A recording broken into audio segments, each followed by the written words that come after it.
কামাখাগুড়ি ১ নম্বর গ্রাম পঞ্চায়েতের উপপ্রধান নির্বাচিত হলেন বিজেপির অলোক রায়। কুমারগ্রাম ব্লকের কামাখাগুড়ি ১ নম্বর গ্রাম পঞ্চায়েতের নতুন প্রধান নির্বাচিত হলেন বিজেপির অলোক রায়। শুক্রবার কামাখাগুড়ি ১ নম্বর গ্রাম পঞ্চায়েত কার্যালয়ে গ্রাম পঞ্চায়েতের এক সভায় নতুন উপপ্রধান নির্বাচন করা হয়। সভায় উপস্থিত ছিলেন গ্রাম পঞ্চায়েতের নির্বাচিত সদস্যরা। ব্লক প্রশাসনের প্রতিনিধির উপস্থিতিতে সভাটি অনুষ্ঠিত হয়। এদিনের সভা থেকে গ্রাম পঞ্চায়েতের বিজেপি সদস্য অলোক রায়কে উপপ্রধান নির্বাচিত করা হয়েছে। উল্লেখ্য, ২০২৩ সালের পঞ্চায়েত নির্বাচনের পর কামাখাগুড়ি ১ নম্বর গ্রাম পঞ্চায়েতে বোর্ড গঠন করে তৃণমূল কংগ্রেস। প্রধান ও উপপ্রধান নির্বাচিত হন তৃণমূলের একাদশী দাস রায় ও সুনীল কুমার তালুকদার। রাজ্য সরকার পরিবর্তনের পর প্রধান ও উপপ্রধান উভয়ই পদত্যাগ করেন। Bureau report, UB live news, খবর যখন আমরা তখন।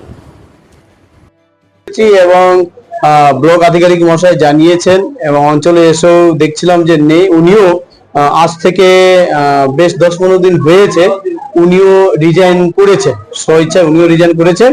আর তারপরে যা সরকারি প্রসেস আছে, যেরকম প্রধান হয়েছে সরকারি প্রসেস অনুযায়ী প্রধানটা একইভাবে গঠন। তৃণমূলের যারা পঞ্চায়েত সদস্য ছিলেন প্রত্যেকেই আমাদের যিনি প্রার্থী ছিলেন ওনাকেই সমর্থন করেছেন। আমাকেই সমর্থন করেছিলেন। তো তার জন্য টোটাল সদস্য আছেন আমরা 18 জন। 18 জনের মধ্যে আমরা বিজেপির আছি 7 জন এবং তৃণমূল কংগ্রেসের আছে 11 জন। আমাদের ভারতীয় জনতা পার্টির তরফ থেকে 7 জন উপস্থিত ছিল এবং তৃণমূল কংগ্রেসের তরফ থেকে 3 জন উপস্থিত ছিল। সবাই প্রত্যেকেই আমাকেই সমর্থন করেছে। কি লক্ষ্য রয়েছে আগামী? দেখুন, মানুষ পরিষেবা পাওয়ার জন্য তৃণমূল কংগ্রেসের অত্যাচার থেকে নিস্তার পাওয়ার জন্য ভারতীয় জনতা পার্টিকে জিতিয়েছেন বিগত বিধানসভায়। তো আমরা 100% চেষ্টা করব মানুষকে পরিষেবা দেওয়ার জন্য, যাতে সরকারি সুযোগ সুবিধা সঠিকভাবে মানুষ পায়, এই চেষ্টাটাই আমরা করব। আমার নাম অলোক রায়। হ্যাঁ,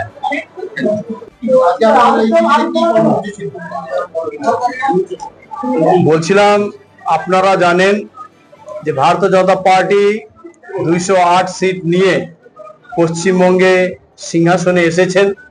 তার পরবর্তীকালে আমাদের কামাখাগুড়ি 1 নম্বর অঞ্চল আলিপুর জেলার অন্তর্গত এখানে যে সম্মানীয় উপপ্রধান ছিলেন তিনি রিজাইন দিয়েছিলেন স্বইচ্ছায় এবং পরবর্তীতে সরকারি যে প্রসেস রয়েছে নিয়মাবলী, সেই নিয়মাবলী মেনে, ব্লক আধিকারিকের নিয়মাবলী মেনে, প্রশাসন নিয়মাবলী মেনে তার আজকে উপপ্রধানের সিটে নির্বাচন ছিল। সেইখানে কামাখাগুড়ি 1 নম্বর অঞ্চলে আপনারা দেখছেন মাত্র প্রসেস 11টা থেকে প্রসেস চলছিল, মাত্র প্রসেস শেষ হয়ে নেমে এসেছে আমাদের ভারতীয় জনতা পার্টি বিজেপির যিনি প্রার্থী ছিলেন উপপ্রধান সিটে সম্মানীয় অলোক রায় মহাশয়। তো বিজেপির ভোটাভুটিতে যে কয়েকজন দরকার ছিল সেই কয়েকজন ভোটাভুটিতে তারা আমাদের ভারতীয় জনতা পার্টির প্রার্থী অলোক রায় মহাশয় কামাখাগুড়ি 1 নম্বর অঞ্চলে উপনির্বাচন উপপ্রধান যে নির্বাচন ছিল সেটাতে জয়লাভ করেছে। উনি 154 আসন থেকে কামাখাগুড়ি 1 নম্বর অঞ্চল 154 সিট থেকে উনি জিতে এসেছেন বিজেপির টিকিটে। কয়েকজন দেখেছি অংশগ্রহণ নিয়েছিল, তারপরে ভোটাভুটিতে বিজেপি জিতেছে। সুনীল মাহাতো, জেলা সম্পাদক, ভারতীয় জনতা পার্টি।